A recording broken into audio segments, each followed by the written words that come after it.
2026 தேர்தல் களத்திலே நடிகர் விஜய் இருக்கிறார்.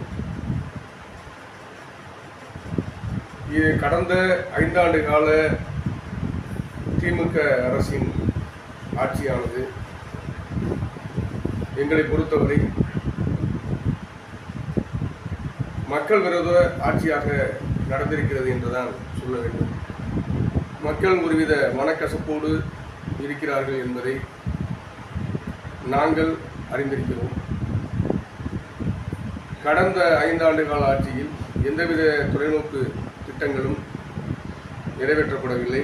அதற்கான முன்னெடுப்புகளும் ஏற்படுத்தப்படவில்லை என்பதே எங்களுடைய முக்கியமான கேள்வியாகவும் முக்கியமான கருத்தாகவும் வைக்கிறேன். இரண்டாவது, தற்போதைய சூழ்நிலையில்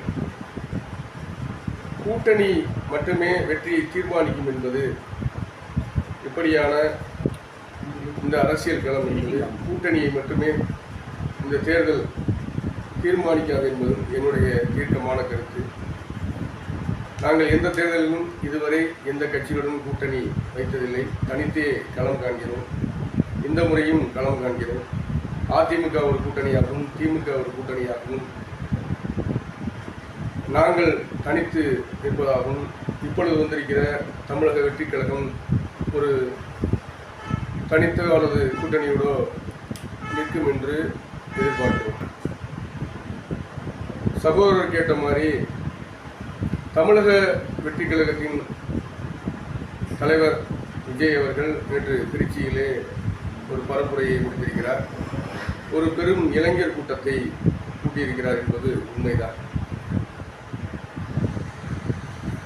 இது இந்த தேர்தலில் எதிரொலிக்குமா என்றால் உறுதியாக எதிரொலிக்கும். அது யாருடைய ஓட்டுகளை பிரிக்கும் என்பதெல்லாம் போக போக இன்னும் 8 மாதங்கள் இருக்கிறது தேர்தலுக்கு. போக போக அது தெரிய வரும்.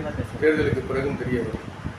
அது குறிப்பிடத்தக்க ஓட்டாக மாறுமா என்றால் அதற்கான வாய்ப்பு கம்மிதான். இதற்கு ஏகப்பட்ட எடுத்துக்காட்டுகள் இருக்கிறது. ஏற்கனவே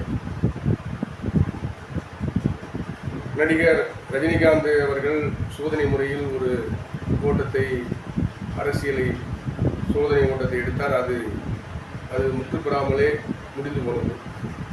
அதே போல நடிகர் திலகம் சிவாஜி கணேசன் தொடங்கி நடிகர் பாக்யராஜ் உட்பட நடிகர் கார்த்திக் உட்பட அனைவரும் ஒரு நடிகர் என்ற மாய பிம்பத்தை வைத்து அரசியலை தொடங்கினார்கள். அவருடைய அரசியல் முடிவு பெற்றது. அதேபோல்